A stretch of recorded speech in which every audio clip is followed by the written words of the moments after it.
All right. Hi, everybody, and welcome to episode 13 of What Cause Inspires You.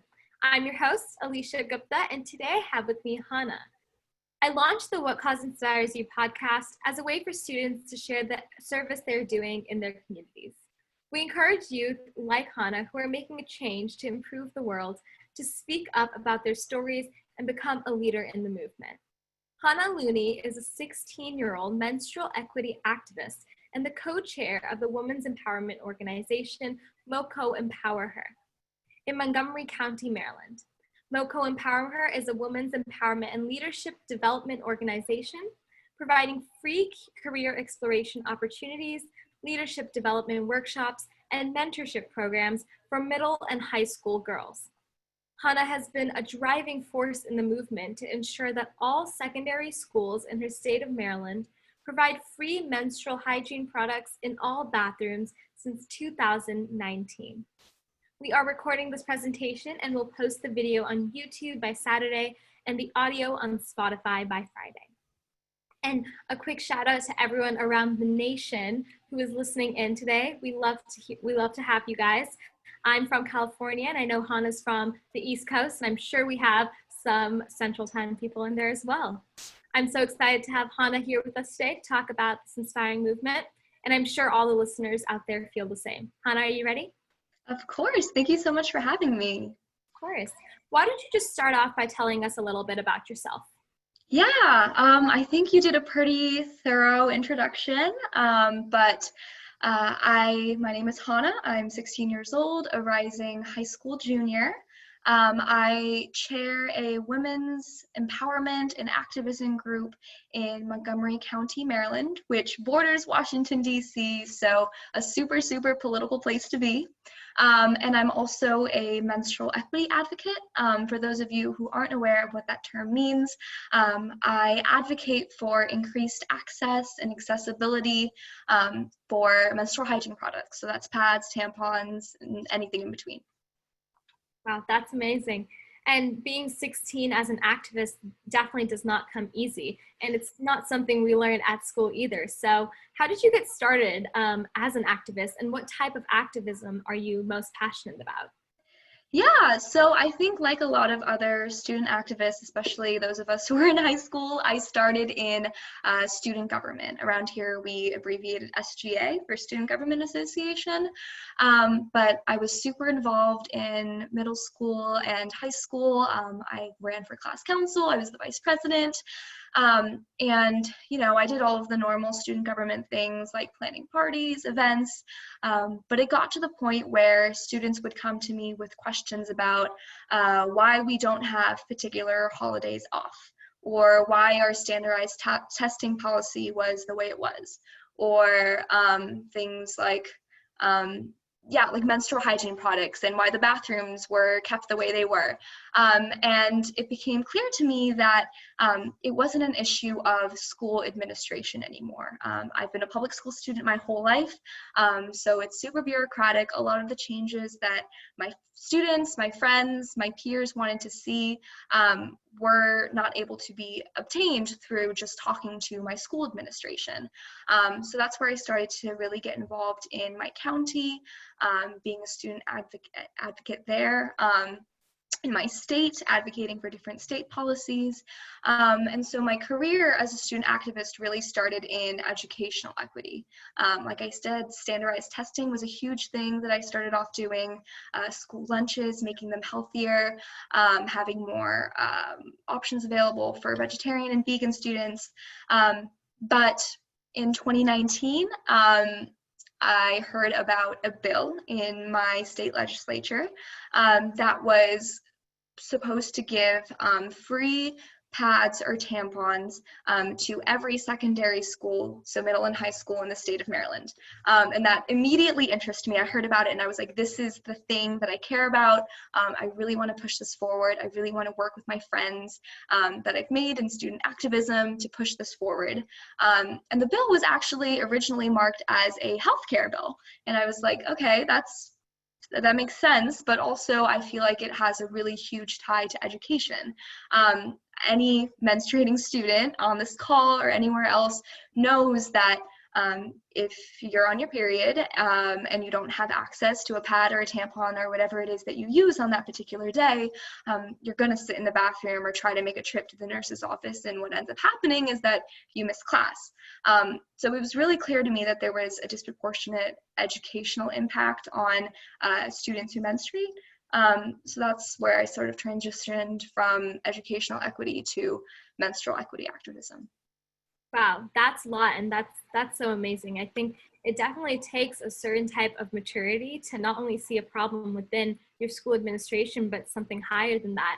I remember I was actually in student government in my middle school, not my high school, but you would have people running for president, treasurer, vice president, and their whole campaign would be like, healthier snacks or less healthy snacks or spirit days and things like that. But for someone to actually come up and say that we have a real problem in education reform and in menstrual equity in that field. So I see an activist and I see a student government associate, so a future politician in the making.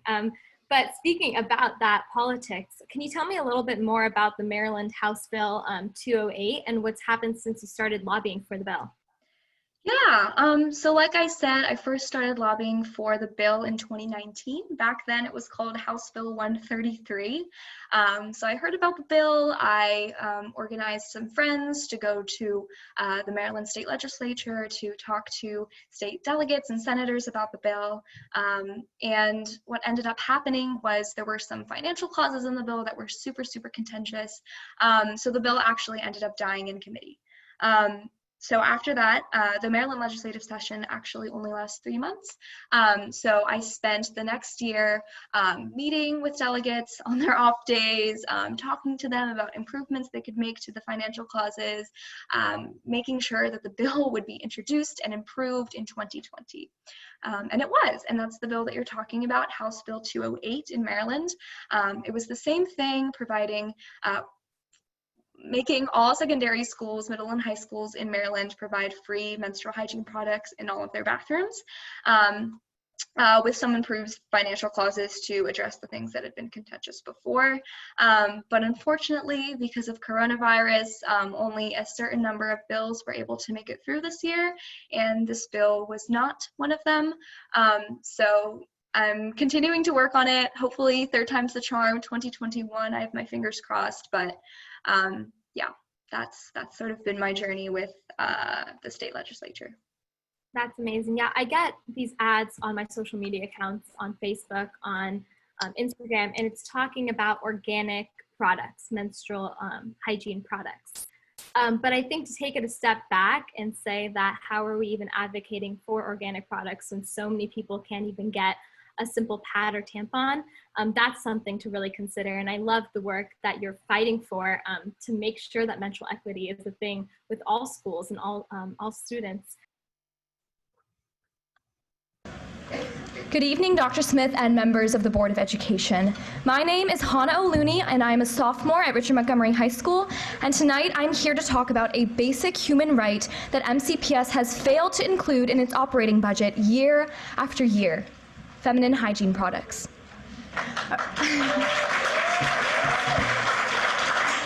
Around a year ago, I met with state delegates in Annapolis to advocate for HB 133, a bill that would have required every county government in the state of Maryland to provide feminine hygiene products in public schools at no charge to students. Although many delegates were supportive of the initiative, others told me that it would be too costly, an infringement on county autonomy, or even dangerous. As a result, the bill died in the House and never made it to the Senate. Now allow me to clarify. Menstrual hygiene, as deemed by the United Nations, is a fundamental human right. So yes, MCPS has supported state bills similar to HB 133 in the past. But because it has become clear that menstrual equity in schools is not a priority for our state legislature, it is imperative that MCPS take initiative. A State of the Period study commissioned this year by the nonprofit Period found that 1 in 5 menstruating teenagers in the U.S. struggles to afford menstrual products or is unable to afford them at all. And 84% of the 1,000 teenagers surveyed said that they have missed class time because of a lack of access to menstrual products. The females in this room know that these numbers aren't shocking. After all, What do we do when we don't have a pad or tampon on hand? We ask a friend. And when no one is in the bathroom, we text a friend or our sister and ask them to leave class so that they can deliver one to us. All in all, the whole process probably results in a loss of 5 to 10 minutes of class for both of us. This should not be normal. Keeping feminine hygiene products out of our school bathrooms is keeping girls and those who menstruate from getting an equitable education. And it's not an impossible task either. Our neighbor, Fairfax County, established a pilot program this year to supply bins stocked with pads at 37 different schools and found that because, like MCPS, their school nurses already provide pads in their offices, the only real added cost was the cost of bins. Members of the Board of Education, it is baffling that I am giving this testimony today in the year 2020. Over the past couple of days, there have been discussions of switching to 2-ply toilet paper. And outrageous. It is truly outrageous that projects like that are being considered when 1 in 5 of our menstruating students cannot afford a fundamental human right. And so, as you determine how to best serve our students with over $2.8 billion of proposed funding, I ask you, is there not room for menstrual and educational equity? Wow, definitely spoken like a true activist, Hana. That was amazing. Thank you. So, since the bill was turned down and then COVID-19 hit, how were you still able to help other girls in your community?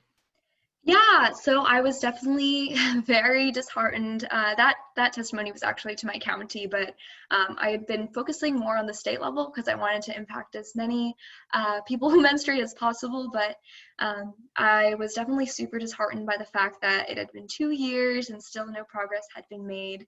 And I started thinking to myself about why that might be, why lawmakers still weren't able to see how mobilized students were on that issue. I started thinking about it, and I started to realize that I think oftentimes it was the same students who were coming into the State House and who were coming into lobby over and over and over again. And that's something I see with a lot of student groups that I've been a part of and that I haven't been a part of. You see that student activism and the ability to be a student activist is built on top of so much privilege, right? In order to be able to make a difference in your community, you need to have the time to do that. You need to be able to have free time, which a lot of people don't have the luxury to do. In my case, I needed to have the money and the resources to be able to travel to different places, and a lot of students didn't have access to those opportunities. So I started thinking about how I could prove to lawmakers that it wasn't just a select few who were super interested and mobilized on this issue, and prove that it was an issue with a larger base. So my idea to do that was to bring the movement closer to home. So instead of focusing on lobbying and government and all of that, I really tried to bring it closer to home, and to that end it was my school. So I got together with my student government association at my high school. Like I said, that's where everything began, as well as the Girl Up Club at my high school. And we sort of got together. I got together with a bunch of my friends during lunch to strategize what we could do to address the problem and address the fact that the bill wasn't making any progress. And we put together what we called a Menstrual Equity Week of Action. So it was a 3-pronged approach. The first thing was to just educate the students in our high school about the issue of menstrual equity. So defining what that term was, what menstrual equity means, talking about period poverty, the fact that low income, oftentimes Black and brown students and menstruating people can't afford products, the fact that government imposed what we call a tampon tax is often imposed on feminine hygiene products, making them even more unaffordable for people. So we did a huge educational campaign just on things like the morning announcements and talking to people just in the hallways, things like that. The second part of the campaign was getting people politically organized, politically motivated, which in my mind was the original purpose and intention for the week in the first place. So we circulated a petition around my school for people to sign supporting the bill, and we set up, with the help of school administration and building services, a table in our school where people could come and sit down and write letters to their state delegates, urging them to support the bill. And finally, and I think this is the most important part of the initiative we put together, we set up a donation and collection system where we had people donate unused, unopened pads and tampons, and we collected them in bins, and then we redistributed them throughout the school.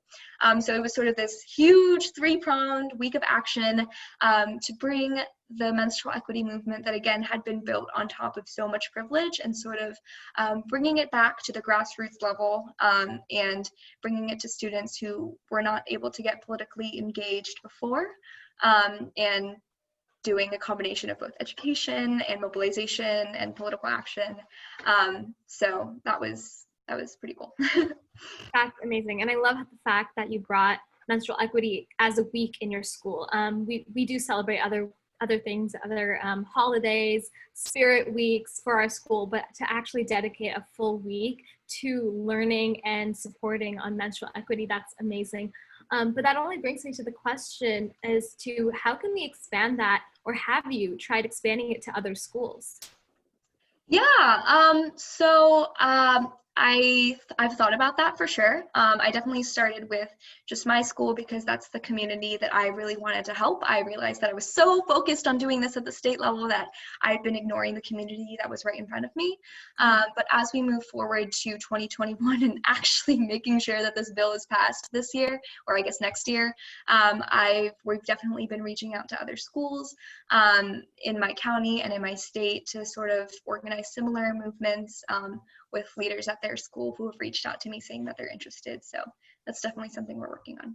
And I only hope that this whole awareness movement is coupled with the fact that women shouldn't have to be ashamed if they're on their period, or even shamed for it. I know there have been instances where a woman will be crying and there will be comments said about, like, oh, it's probably just that time of month.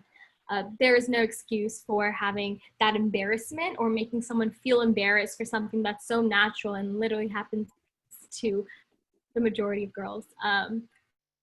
So hopefully this initiative does bring more awareness to menstrual health in general. Hana, just on a side note, what are other projects that you're currently working on? I know you mentioned education reform. Yeah, I mentioned at the beginning that I actually chair a women's empowerment group. That was actually completely unrelated to my menstrual equity work. I had been involved with an organization called MoCo EmpowHER. MoCo stands for Montgomery County, where I live in Maryland. So I'd been doing work with them for a while, just in terms of leadership development and female empowerment. So I think that's part of the reason that I was so inspired to do menstrual equity work. But yeah, in terms of other projects I'm working on with MoCo EmpowHER, ever since the quarantine started, I took this organization that's sort of been in effect for a while, and I started a new initiative where we call it the Leadership Institute, where we take a group of students who are interested about learning more about women's activism and interested in bettering themselves as leaders and activists, and we take them through a 3-month intensive course or fellowship. And we teach them about things like how to be a better public speaker, how to politically organize, how to lobby, more about different aspects of women's activism, like what is intersectionality and what are microaggressions and what is implicit bias, because I really wanted to provide a free and accessible program for people to learn more about the world of activism and learn more about the history of female activism. So yeah, that's just one thing that I've been working on. That's amazing. And for all of our listeners out there, I can tell you planning a fellowship program like this is no easy task. I remember, I think it was just last February, I was trying to plan a teen convention to raise awareness about similar issues, but more gender inequality, toxic masculinity, and that one convention took a lot of my time. So definitely a privilege to have that time, but it's amazing to see youth like yourself, Hana, that use that free time to do good for the community. And use your privilege for good. So thank you so much.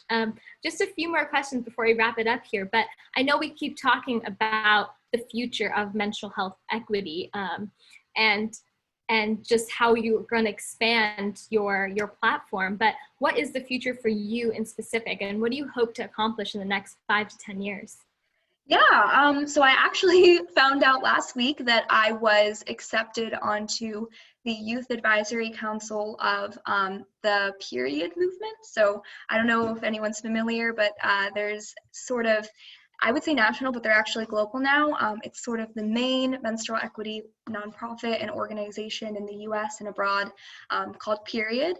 And they were looking for activists 16 to 24 to sort of advise them on programming and how to be more racially inclusive. So I was accepted onto that. It's a 2-year position, so I'll be serving until I'm in college. So that's something I'll be doing. But yeah, I hope to go to college, study political science, economics, something in that realm. And yeah, maybe go into politics to make sure that. Oh, please go into politics. I can definitely see you in that field and doing amazing things for all communities globally, hopefully soon.